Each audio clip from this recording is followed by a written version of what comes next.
Okay, happy 4th of July! What a great Saturday! The 250th anniversary of our amazing country.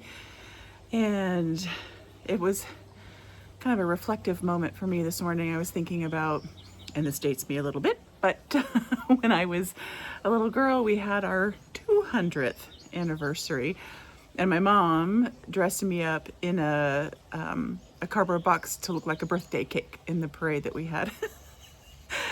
My daughter is out on our annual 4th of July bike ride. They dress up their bikes and paddle around, and it's fun. I celebrated by doing my day three of my 30-day challenge of garden love, inspired by Janie of Dig, Plant, Water, Repeat. So I'm just at the end of the day, and I'll talk you through some of the things, not the end of the day, the end of my time out in the garden. It's like 9:30 in the morning. I got a little bit of a late start today. It's warm already. But today I did quite a few things. So thinking about it, I watered. I'll put a little screenshot up here. I watered the new plants that I transplanted. That one cousinette that's not looking so good, I watered that. I watered my new El Nino desert willow, also called a Chitalpa. It doesn't say Chitalpa anywhere on the tag, by the way, so I found that a little confusing. Anyway, and I watered my hummingbird highway and some of my pots. I still have to water my tomatoes, but I figure I'd do that while I harvest them. So that's still on the docket for today. But while I was watering, I gave the hostas a little bit more moisture because it's going to be hot today. So I gave them a little spritz. They like the humidity. And when I was doing that, I noticed that there was some damage. Now, we did get a hailstorm that did damage some of the leaves, but I also noticed some slug activity. So I took the time to go out and do some slug baiting. I use Sluggo.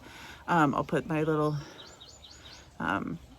video here so you can see it, but I do use Sluggo. I use Sluggo Plus, which Sluggo is okay. Sluggo is organic, safe for wildlife, safe for birds. It actually is just, I think, potassium, and it actually is good for your garden, and it's a fertilizer, right? But slugs don't do well with it, I guess. Sluggo Plus adds an ingredient that takes care of earwigs, and thus makes it not organic and not as good for your garden as Sluggo, just plain old Sluggo. If you look at the label, it doesn't say safe for dogs, I think, or something like that. I've been using it for years without a problem. I just use it sparingly, a couple times a year, only when I notice slug activity. As you guys know, I really do try to be organic in everything that I do, 90%. So, but the earwigs are a problem for me. They do go and eat a lot of stuff.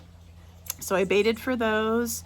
And what else did I do? I'm losing track. Oh, I took care of my rows, on my trellis. So I put 2 Gertrude Jekyll. It's like Dr. Jekyll and Mr. Hyde, right? So I always want to say Gertrude Jekyll, but I hear other people say Jekyll, so maybe she says it differently. I bought 2 of those, and then I also put miniature climbing roses on either side paired with them. I put a Renee and a Jeannie LaJoy, as Linda Knowles likes to say. It's really a Jean LaJoie or something, French and fancy.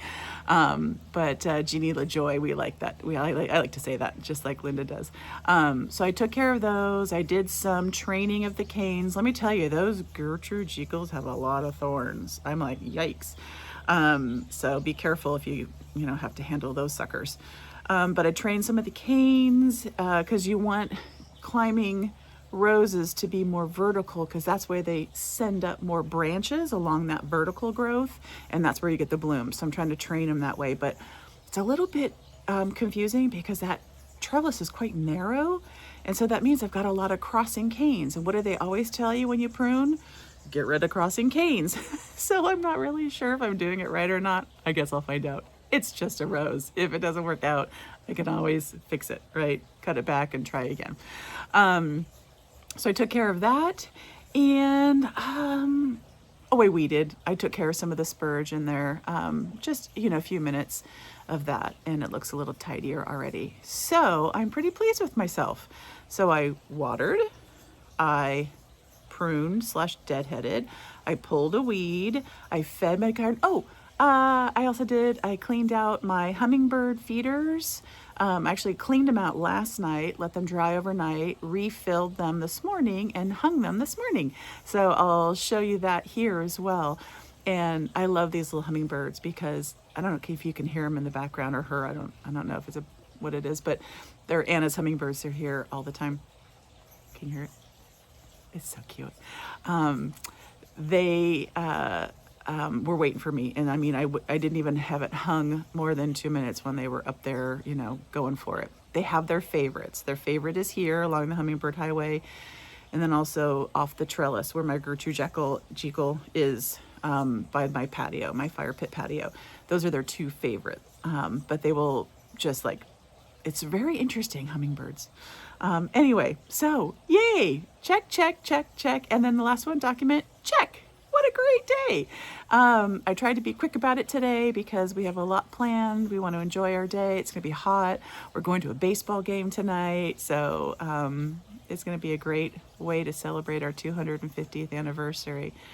I hope you have a wonderful day today and appreciate all the freedoms that America gives us and all of the wonderful lives that we have been able to build here in this country. Have a great day, and I hope you get a chance to get out and enjoy your garden today.